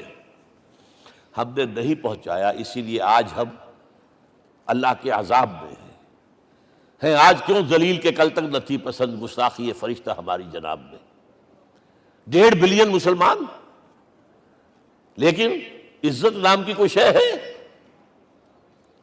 G7 G9 G11 G13 G15 کوئی مسلمان بھی ہے ان میں؟ نہ 3 میں نہ 13 میں، نہ G7 میں نہ G15 میں، نن۔ اتنی بڑی تعداد، سیکیورٹی کونسل میں کسی سیٹ کی امید ہے؟ نن۔ آپ کے وسائل پر ان کا قبضہ ہے، آپ کی ٹیکسیشن کے احکام وہاں سے آ رہے ہیں، ریٹس بڑھاؤ، چینی کے اس کے بڑھاؤ، اور فلاں کے بڑھاؤ، اور بجلی کے بڑھاؤ، اور تیل کے بڑھاؤ، کیا ہو رہا ہے؟ کیوں ذلیل ہے؟ اور نمبر 2، آج دنیا میں خون اگر بہ رہا ہے تو صرف مسلمان کا ہو گیا، مانند آب ارضا مسلمان کا لہو۔ 60 سال سے کشمیر اور فلسطین، پھر درمیان میں صومالیہ، چچنیا، کوسوو، یہ سب بوسنیا، پھر آپ کو معلوم ہے فلپائنس، پھر جو کچھ ہوا افغانستان میں، اور جو کچھ ہوا اب ہو رہا ہے، جو کچھ ہوا عراق میں۔ یہ کیوں ہے؟ We are criminals number 1، we have not done our duty۔ ہم نے قرآن کو اپنا امام نہیں بنایا، دوسروں کے سامنے کیا پیش کریں گے؟ ہمارا اپنا سارا نظام سود کے اوپر مبنی ہے۔ بہرحال پہلا فرض یہ ہے، اب اس کو پہنچاؤ، اور یہاں تک فرمایا بلغوا عنی ولو آیۃ، پہنچاؤ میری جانب سے چاہے ایک ہی آیت، preach on my behalf۔ یہ کام جو ہے جو کہا گیا تھا، واقعہ یہ کہ میں 50 برس سے کر رہا ہوں، یہ آج کی بات نہیں ہے۔ تکمیل اور تدوین فن میں جو بھی حفیظ کا حصہ ہے، نصف صدی کا قصہ ہے، 2-4 برس کی بات نہیں۔ میں میڈیکل کالج کے زمانے سے درس قرآن دے رہا ہوں، جب یہ طلبہ کے اجتماعات کے درمیان درس قرآن ہوتا تھا، جماعت اسلامی کا رکن تھا تو درس قرآن ہوتا تھا، اور اس کے بعد سے میری زندگی کا بیشتر وقت اس میں لگا، بیشتر اور بہتر۔ یہ حضور کا حکم ہے، پہنچاؤ میری جانب سے چاہے ایک آیت پہنچاؤ۔ اچھا نمبر 2، اب حکم دیا گیا، اس کی مثال میں دے رہا ہوں آپ کے سامنے۔ جب ایران کے ساتھ جنگ شروع ہوئی ہے تو سپہ سالار افواج ایران رستم نے وفد بلایا ایک، اے عربو، تم پہلے بھی ہم پر حملے کیا کرتے تھے، لیکن پہلے لوٹ مار کر کے واپس چلے جاتے تھے. یہ جان لیجئے یہ ہسٹری کا ایک موقع ہے خاص کہ ایک سیٹلڈ سویلائزیشنز ہوتی ہیں اور ایک وہ جو رہتے ہیں سطح مرتفع پر، وہاں پانی نہیں ہوتا، وہ فصل کہاں سے آ جائے گی. یا ریگستان میں جو وہاں بستے ہیں وہ کیا کرتے ہیں؟ وہ وقتاً فوقتاً جاتے ہیں، جپٹا مارتے ہیں، لوٹ مار کرتے ہیں، لے کر وہاں سے دولت آتے ہیں. اسی پر ان کی گزارا تھا. تو پہلے بھی آیا کرتے تھے، لوٹ مار کر کے چلے جاتے. اس دفعہ پیچھا بھی چھوڑ رہے ہیں، وجہ کیا؟ ایسی پیاری، یہ کئی روایتوں میں آیا ہے، الفاظ مختلف ہو سکتے ہیں. جو مسلمان وفد کا سربراہ تھا اس کا جواب سنیے. انا قد ارسلنا، دیکھو رستم، پہلے ہم خود آتے تھے، اب ہمیں بھیجا گیا ہے. اللہ نے بھیجا محمد کو، محمد نے بھیجا ہمیں صلی اللہ علیہ وسلم. کس لیے؟ لنخرج الناس من ظلمات الجہالت الى نور الایمان ومن جور الملوک الى عدل الاسلام. اس لیے بھیجا گیا ہمیں کہ نوع انسانی کو شرک اور کفر کی جہالتوں سے نکال کر ایمان کی روشنی میں لائیں اور بادشاہوں کے ظلم و ستم کے پنجے سے نجات دلا کر عدل اسلام. دیکھو ہمارا خلیفہ چٹائی پر بیٹھتا ہے، عمر رضی اللہ تعالیٰ عنہ، اس کے تو کوئی خدم و حشم نہیں ہے، کوئی باڈی گارڈ نہیں ہے. ایک آیا تھا سفیر ایران کا، مدینے میں آ کر گھوما پھرا، کوئی محل نظر نہیں آیا اسے. پوچھتا ہے مسلمانوں سے، اینا ملک، بھائی تمہارا بادشاہ کہاں ہوتا ہے؟ جواب ملا، لیسا لنا ملکن بل لنا امیر. ہمارا کوئی بادشاہ نہیں، ہمارا امیر ہے. کہاں ہے بھائی؟ ہمارے بیت المال کے کچھ اونٹ گم ہو گئے تھے کہ بھائی ملے نہیں، ہمارا خلیفہ تلاش کرنے گیا. اب اس نے کسی کو لیا ہوگا، آئیڈینٹیفائی کر سکے، ڈھونڈ کر جا کر ایک جگہ دیکھا. دھوپ تیز ہو گئی تھی، حضرت عمر تھک گئے تھے، لہذا ایک درخت کے سائے میں اپنے کوڑے کا تکیہ بنا کر لیٹے ہوئے استراحت فرما رہے. کوئی خادم نہیں، کوئی خدم و حشم نہیں، کوئی باڈی گارڈ نہیں. اس وقت وہ کھڑے ہو کر کہتا ہے، عمر تم عدل کرتے ہو، تمہیں کوئی خوف نہیں ہے. ہمارے بادشاہ ظلم کرتے ہیں، لوگوں کا خون پیتے ہیں، انہیں ہر وقت ڈر رہتا ہے. انہیں اونچی اونچی فصیلیں چاہیے، انہیں باڈی گارڈ چاہیے، انہیں حفاظتی دستے چاہیے. یہ مثال پیش کی ہے نا، یہ کوئی فیری ٹیلز تو نہیں ہے. یہ تو آج کی تاریخ ہے، 1400 برس پرانی تاریخ ہے بھائی، کوئی پرانی نہیں ہے، کوئی 10,000 سال پرانی بات نہیں ہے. اور وہی عمر ہے، انہیں بلایا گیا ہے بیت المقدس. وہاں جو مسلمانوں کا محاصرہ تھا وہ طول کھینچ گیا. فصیل بہت اونچی مضبوط، اور اندر ہر طرح کا رسد بھی موجود ہے، راشن بھی ہے، پانی بھی ہے. عیسائیوں کا قبضہ تھا. عیسائی پادری آئے فصیل پر، مسلمانوں تم اگر قیامت تک بھی یہاں پڑے رہے محاصرہ کر کے، یہ کبھی فتح نہیں ہوگا شہر. ہاں یہ فتح ہونا ہے، ہماری کتابوں میں ہے، لیکن ایک درویش بادشاہ کے ہاتھوں فتح ہوگا. تمہارے اندر ہمیں وہ درویشی نظر نہیں آ رہی. وہ چونکہ کچھ عرصہ ہو گیا تھا، شام میں پہنچ گئے تھے، خربوزے کو دیکھ کے خربوزہ رنگ پکڑتا ہے، اچھا لباس پہننا شروع کر دیا. اور وہاں تھے امین هذه الامہ ابو عبیدہ بن الجراح رضی اللہ تعالی عنہ. یکے ازا شرح مبشرہ، ان کا فوراً کلک کیا، یہ بادشاہ مدینے میں بیٹھا ہوا تو ہے. یہاں سے ریکویسٹ کی گئی ہے آپ تشریف لائیے. اب 700 میل کا سفر ہے، کوئی ذاتی سفر نہیں، کسی بیٹے کے کنووکیشن میں کے لیے نہیں گئے ہیں، کوئی انٹوریج نہیں ہے، کچھ نہیں. ایک اونٹ، ایک خادم، اور اسی اونٹ پر راستے کا راشن، لہذا ایک آدمی بیٹھ سکتا ہے.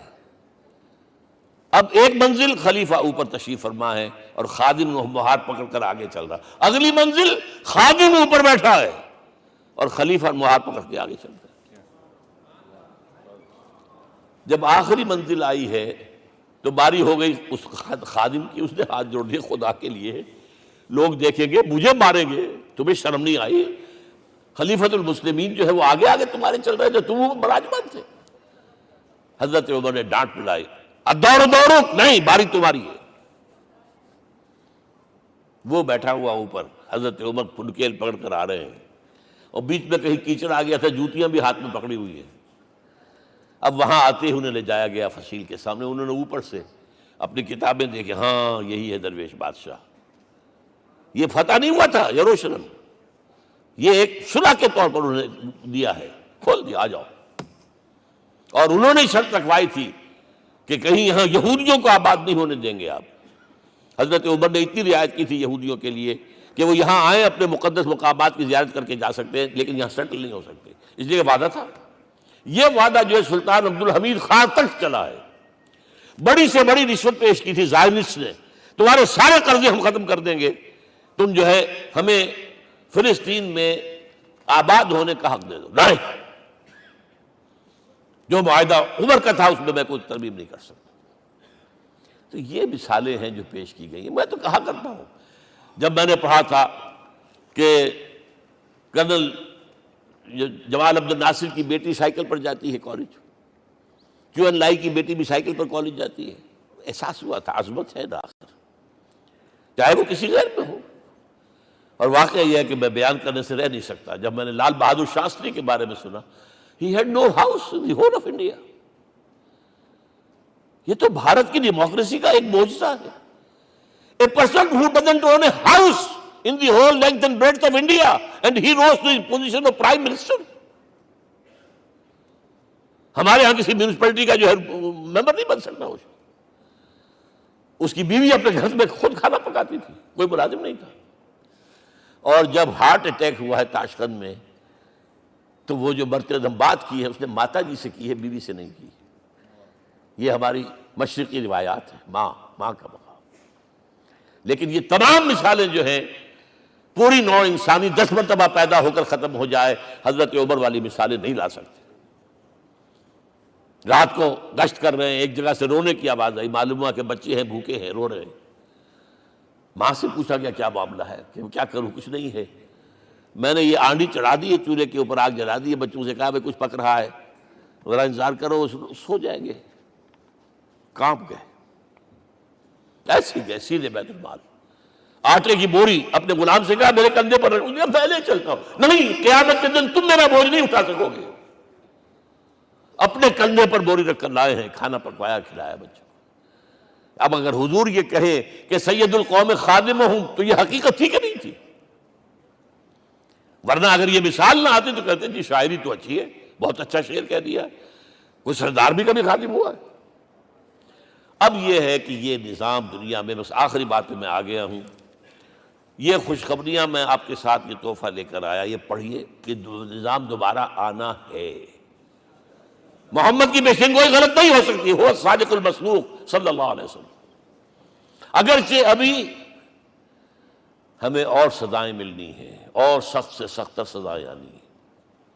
ابھی آرمگڈون سر پر تنی ہوئی ہے، کھڑی ہوئی ہے، ملحمۃ العظمیٰ جسے حدیث میں کہا گیا۔ آرمگڈون پتہ نہیں آپ نے کبھی سنا ہے کہ نہیں سنا ہے؟ یہ بائبل کی آخری کتاب جو ریولیشن جان ہے، اس میں ہے کہ ایک بہت بڑی جنگ ہوگی، گریٹر اسرائیل بنانے کے لیے بہت بڑی جنگ ہوگی، and you set the stage has been set for that۔ NATO تیار اسی کے لیے ہو رہا ہے دوبارہ۔ کس لیے؟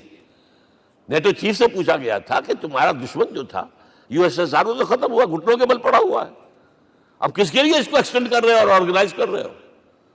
اب ہمیں مسلم فنڈامنٹلسٹ سے نمٹنا ہے۔ یہ ہے وہ کروسیڈ جو شروع ہوئی۔ یہودی اور عیسائی نیو کنزرویٹوز، نیو کونس، یہ دونوں جڑے ہوئے ہیں، ایک 5 پوائنٹ ایجنڈا ہے ان کا جس پر دونوں کا اتفاق ہے۔ تو ابھی ہم پر بڑے برے وقت آنے ہیں، ہمیں سزائیں ابھی اور ملنی ہیں، لیکن ٹیبلز ول بی ٹرنڈ، دنیا میں اللہ کا دین قائم ہوگا، چاہے ابھی اور اپس اینڈ ڈاؤنز آئیں گے، لیکن ہوگا، لیکن ہوگی، وہ وقت آئے گا اللہ کا دین قائم ہوگا پوری دنیا میں۔ ایک حدیث میں آپ کو سنانے چلا تھا، حضرت ثوبان سے رضی اللہ تعالیٰ عنہ، مسلم شریف کی روایت ہے، حضور نے فرمایا ان اللہ زوالی الارض، اللہ نے میرے لیے پوری زمین کو لپیٹ دیا، فرائیت مشارقہا و مغاربہا، میں نے اس کے سارے مشرق دیکھ لیے، سارے مغرب دیکھ لیے، وَإِنَّ أُمَّتِي سَيَبْلُغُ مُلْكُهَا مَا زُوِئَ لِي مِنْهَا، میری امت کی حکومت ان تمام علاقوں پر قائم ہو کر رہے گی جو اللہ نے زمین کو لپیٹ کر مجھے دکھا دیے۔ یہ ہونا ہے، and that is going to be the end of this world۔ Armageddon بھی آ جائے گی، پہلے ملحمۃ العظمیٰ بھی آئے گا، سزائیں بھی ملیں گی، بالآخر وہ ہوگا۔ لیکن آخری بات، میرے اور آپ کے لیے مسئلہ لمحہ فکریہ کیا ہے؟ میں اور آپ کہاں کھڑے ہیں؟ Are we on the side of Allah اور on the side of America? بہرحال یہ تو جو اپس اینڈ ڈاؤنز آنے ہیں، میرے اور آپ میں سے ہر شخص کے سوچنے کی بات یہ ہے، یہ تو انقلاب تو آئے گا، حضور کے ذریعے سے آیا، کچھ لوگ حضور کے ساتھی بن گئے، ان کی دنیا بن گئی، آخرت بن گئی، قیامت میں کے بعد جو کچھ ملنا ہے اللہ تعالیٰ، روح و ریحان و جنت النعیم۔ کچھ رہ گئے کہ چاہے سگا چچا تھا محروم رہ گئے، ابو لہب۔ آج بھی یہ قافلہ ادھر چل رہا ہے۔ اقبال نے بالکل ٹھیک کہا ہے کہ دنیا کو ہے پھر مار کا روح و بدن پیش، تہذیب نے پھر اپنے درندوں کو ابھارا، اللہ کو پابر دیے مومن پہ بھروسہ، ابلیس کو یورپ کی مشینوں کا سہارا۔ اور صحیح کہا ہے، آخری بات جو کہہ رہا ہوں، ایک نکتہ میرا رہ گیا ہے، وَاتَّبَعُوا النُّورَ الَّذِي أُنزِلَ مَعَهُ، چوتھی بات، اور یہ کہ وہ لوگ جو اس نور کا اتباع کریں گے کہ جو ان کے ساتھ نازل کیا قرآن، اس لیے کہ قرآن ہی ذریعہ ہے، آلہ انقلاب ہے۔ قرآن انسانوں کو بدلتا ہے، افراد کو، افراد مل کر جماعت بن کر وہ جو انقلاب برپا کرتے ہیں، بٹ انڈیویجول چینج۔ اقبال کے الفاظ میں چوں بجا در رفت جہاں دیگر شود، یہ قرآن اگر کسی کے باطن میں اتر جاتا ہے تو اس کے اندر انقلاب آ جاتا ہے، he is a change person from within, وَاتَّبَعُوا النُّورَ الَّذِي أُنزِلَ مَعَهُ۔ لیکن آخری دور کے بارے میں یہ چند اشعار سنا رہا ہوں۔ شب گریزاں ہوگی آخر جلوہ خورشید سے، یہ چمن معمور ہوگا نغمہ توحید سے، ہو کر رہے گا، اور پھر دلوں کو یاد آ جائے گا پیغام سجود، پھر جبیں خاک حرم سے آشنا ہو جائے گی، اور آنکھ جو کچھ دیکھتی ہے لب پہ آ سکتا نہیں۔ میں بھی حیرت ہوں کہ دنیا کیا سے کیا ہو جائے۔ آب روان کبیر تیرے کنارے کوئی دیکھ رہا ہے کسی اور زمانے کے خواب، وہ زمانہ آنا ہے، لیکن دیکھنا یہ ہے کہ میرا اور آپ کا اس میں کتنا حصہ ہے۔ اقول قولی ھذا واستغفر اللہ لی ولکم ولسائر المسلمین والمسلمات۔